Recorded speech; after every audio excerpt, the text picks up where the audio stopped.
Hello guys, आपका स्वागत है आपके दोस्त हरी टून्स पर। मैं आज आपको डिजिटल कम्युनिकेशन पढ़ाऊंगा यूनिट 3 डिजिटल मॉड्यूलेशन। तो इसमें हम पढ़ेंगे ASK के बारे में, कैसे हम टीचर से 2 नंबर 5 नंबर या 10 नंबर ले सकते हैं। गाइस, मैं आपसे एक चीज़ के लिए माफ़ी मांगना चाहता हूँ कि मेरे पास माइक नहीं है, ना कोई लीड वगैरह है, तो सॉरी अगर बैकग्राउंड नॉइस से आपको ज़्यादा आ रहा हो तो गाइस हम शुरू करते हैं। ASK क्या होता है हमारा। तो अगर आसान भाषा में हम पढ़ें तो ASK हमारे एक फॉर्म होती है मॉड्यूलेशन की, जो क्या करते हैं, रिप्रेजेंट करते हैं हमारे डिजिटल डाटा के वेरिएशन को एम्पलीट्यूड में। कहाँ पर? करियर वेव पर। अब इसमें क्या होता है कि इसमें हमारे 2 लेवल होते हैं, 0 और 1, जिसे हम बाइनरी SK भी कहते हैं। 0 का मतलब क्या होता है? 0 का मतलब होता है कि हम करियर सिग्नल में जो हमारा डाटा है वो रिप्रेजेंट हो रहा है अब्सेंस की फॉर्म में, और 1 का मतलब है कि वही डाटा रिप्रेजेंट हो रहा है हमें प्रेजेंस करियर सिग्नल वेव के फॉर्म में, जिसे हम ऑन ऑफ किंग भी कहते हैं। तो गाइस, अगर आप इतना लिखते हो तो आपको 2 नंबर टीचर देगा ही देगा। अगर बेल नंबर आता है 5 नंबर या 10 नंबर में कि ASK मॉड्यूलेशन या डिमॉड्यूलेशन टेक्निक बताओ, या जनरेशन बताओ, या ये कुछ भी लिखाओ, कितना भी लंबा क्वेश्चन, बस आपको एक चीज़ पढ़ना है, ASK। तो उसके बारे में आप 10 नंबर कैसे लेते हैं। तो उसके बाद हम पढ़ेंगे जनरेशन ऑफ ASK सिग्नल, जिसे आप ब्लॉक डायग्राम भी कह सकते हैं। तो यहाँ पे देखिए, यहाँ पे हमारा यह बाइनरी सीक्वेंस इनपुट, पहले हमने इनपुट दिया बाइनरी सीक्वेंस की फॉर्म में, जो जाता है हमारा UNRZ पे, जिसका मतलब होता है यूनिपोलर नॉट रिटर्न टू 0। अब ये इनपुट यहाँ से कहाँ जाएगा? हमारे प्रोडक्ट मॉड्यूलेटर पे। अब प्रोडक्ट मॉड्यूलेटर से जो आउटपुट निकलेगा वो कहाँ निकलेगा? हमारा ASK के फॉर्म में। अब ये एक इनपुट हमारी ये है बाइनरी सीक्वेंस, और दूसरा इनपुट ये है हमारा करियर सिग्नल। ठीक है, अगर हम इस फॉर्म में देखें तो BT हो गया हमारा बाइनरी सीक्वेंस, और करियर सिग्नल को हम किस फॉर्म में लिखते हैं? AC cos omega CT। ठीक है, और ASK हो गया हमारा ST। तो ST इक्वल टू क्या होगा? First input multiply second input, ST equal to BT multiply AC cos omega CT। तो गाइस, अभी तक आपको कोई प्रॉब्लम तो नहीं हुई? कमेंट में ज़रूर बताना। जब हम सिंबल 1 को ट्रांसमिट करते हैं, अब हम सिंबल 1 को ट्रांसमिट कर रहे हैं यहाँ, तो BT की वैल्यू 1 रखते हैं, तो ST equal to 1 multiply AC cos omega CT। तो हमें क्या वैल्यू मिलेगी गाइस? अब हम 1 से जिस भी चीज़ को मल्टीप्लाई करते हैं सेम आती है, तो ये ट्रांसमिट होकर निकलेगा ST equal to AC cos omega CT same.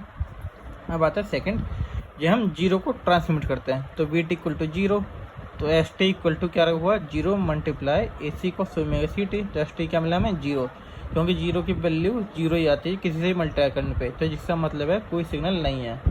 अब हम करियर वेव की फॉर्म में आपको बताते हैं, जैसे कोई सीक्वेंस है 1011 या कुछ भी ना हो, आप अपनी साइड से ले सकते हैं। तो 1011 पहला BT, फर्स्ट हमारा इनपुट, फर्स्ट इनपुट पे क्या होता है? 1 पे सिग्नल चल रहा है, 0 का मतलब कोई सिग्नल नहीं है, तो 1 सिग्नल जा रहा है, सेकंड 0 कोई सिग्नल नहीं, तो ये बिल्कुल नीचे हो गया डाउन। अब थर्ड में क्या है? थर्ड में हमें दोबारा 1 मिला, सिग्नल आ गया, सिग्नल, फिर हमें दोबारा 1 सिग्नल आ गया, सिग्नल। तो ये हो गया हमारा फर्स्ट इनपुट को हम ऐसे रिप्रेजेंट करेंगे। सेकंड था क्या? हमारा करियर सिग्नल, ये हमने लिखा था AC cos ओमेगा CT। तो करियर सिग्नल का मतलब है कि आप इसे करियर बना दो, सिंपल भाषा में, आपको कुछ नहीं छेड़ना ना कुछ, ऐसे करियर बना के एंड तक कर दो। थर्ड जो होता है हमारा आउटपुट, जो क्या था? First input multiply second input. तो क्या है? 1 हमने भेजा, तो 1 का मतलब सिग्नल ट्रांसमिट हो रहा है, और 0 का मतलब सिग्नल ट्रांसमिट नहीं हो रहा, तो 1 का मतलब सिग्नल ट्रांसमिट हो रहा है, तो सिग्नल को हम शो करेंगे ऐसे। तो क्या हुआ? सिग्नल ट्रांसमिट हो रहा है।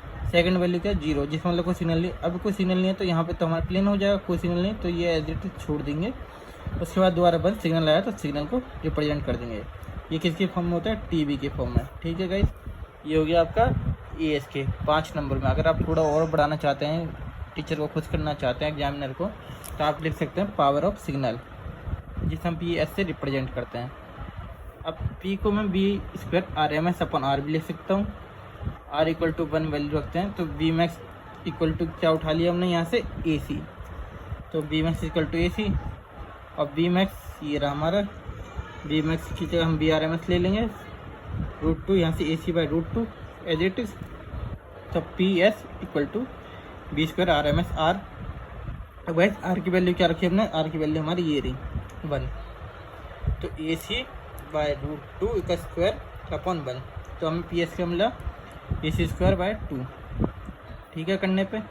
अब अगर इससे मैं और सॉल्व करूँ तो AC बाई √2 PS, तो ST इक्वल टू हम देखें BT √2PS cos omega CT। ये जो हमारी वैल्यू है ये रही। एस टी इक्वल टू ए सी की वैल्यू ये निकली हमारी, तो ए सी की वैल्यू हमने एज इट इज रख दी। फिर cos ओमेगा CT, तो cos ओमेगा CT साथ में। अब आपको कोई प्रॉब्लम नहीं होगी ये आया कहाँ से। अब हम इसमें 1 वैल्यू ट्रांसमिट करते हैं, तो VT equal to 1 multiply 2PS cos omega CT, तो क्या मिला, सेम एज इट इज मिला। अब एस की वैल्यू 0 पे मल्टीप्लाई करेंगे तो हम पढ़ेंगे एस के डीमॉड्यूलेशन। तो एस के डीमॉड्यूलेशन होता है हमारे दो टाइप में, कोरेंट डीमॉड्यूलेशन और नॉन कोरेंट। आप कोरेंट डीमॉड्यूलेशन पढ़ते हैं, हमने पिछले भी पेज पढ़ा है एस के मॉड्यूलेशन, और हम पढ़ेंगे डीमॉड्यूलेशन। तो कोरेंट में होता है क्या, हमने पहले सिग्नल दिया एस के सिग्नल, यहाँ रिसीवर की बात चल रही है, एस के सिग्नल दिया। सेकंड हमारा क्या सिग्नल जाएगा, cos ओमेगा CT, जिसे हम कैरियर सिग्नल कहते हैं। अब ये सिग्नल जाएगा कहाँ पे, इंटीग्रेटेड 0 TB डॉट TT, जिसका मतलब क्या है, LPF। LPF हमारे क्या होता है, लो पास फिल्टर होता है। LPF बेसिकली क्या करता है, ये हाई फ्रिक्वेंसी को ब्लॉक करता है और लो फ्रिक्वेंसी को पास होने देता है। आगे जाके हमारे होता है डिसीजन डिवाइस। डिसीजन डिवाइस हमारे थ्रेशोल्ड वैल्यू पर डिपेंड रहता है। अगर LPF हमारे लेस ग्रेटर देन लैम्डा है तो वैल्यू 1 होती है, LPF अगर लेस देन लैम्डा है तो 0 होती है। ठीक है गाइस, अब हम बात करते हैं इसे कोरेंट डीमॉड्यूलेशन कहते हैं। क्यों इसे हम कोरेंट डीमॉड्यूलेशन इसलिए कहते हैं कि क्योंकि ये फेज और फ्रीक्वेंसी दोनों को सिंक्रोनाइज करता है। First phase synchronise with carrier, कहाँ पे, ट्रांसमीटर रिसीवर पर।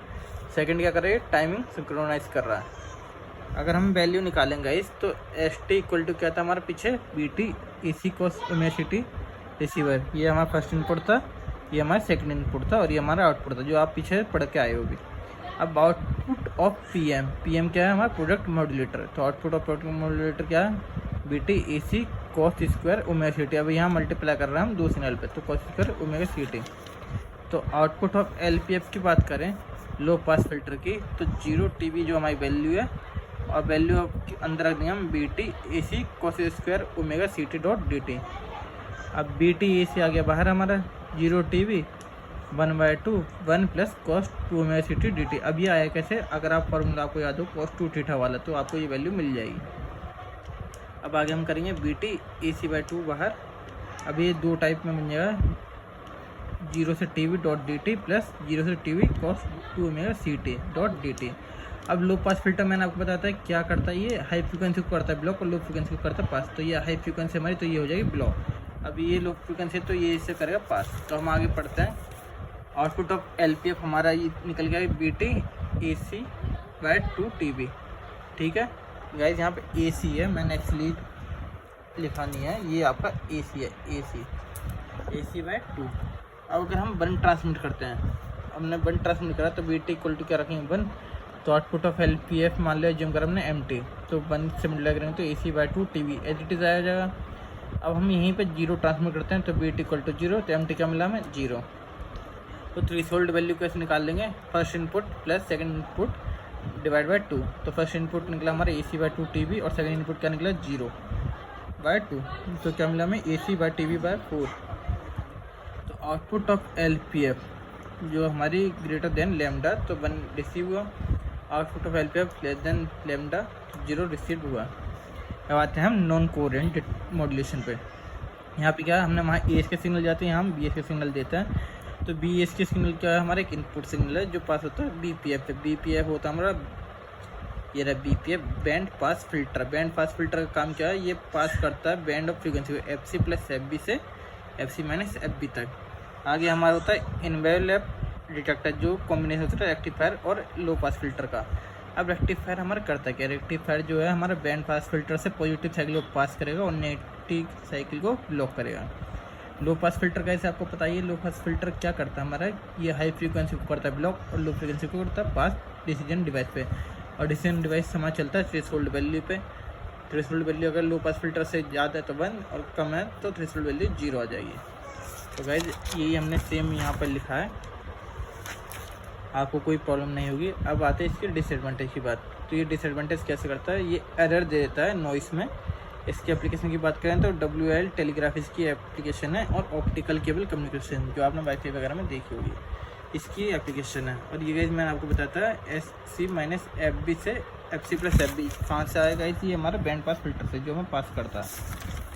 तो गाइज ये FC FB तो बैंड भी तो निकालेंगे, तो FC plus FB minus FC minus FB।